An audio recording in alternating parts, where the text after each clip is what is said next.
Püfi bak, yağmur yağıyor. Dışarı çıkalım mı?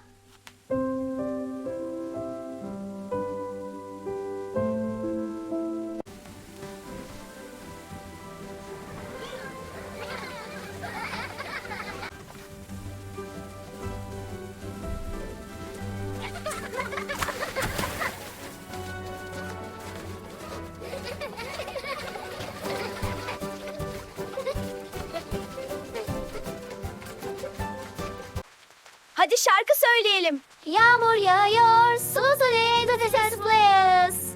Yağmur yağıyor, sulu sulu lisa. Yağmur yağıyor, cıvıl cıvıl. El ele koşalım, neşe dolsun ne güzel. Şarkı söyleyip dans edelim. Yağmurda eğlenelim hep birlikte. Evet, harika. Yağmurlu günler çok eğlenceli. Evet, çok güzel. Sıcak çikolata iyi geldi değil mi? Eve gidip daha fazla içelim mi? Harika fikir. Hadi bakalım içeri geçelim.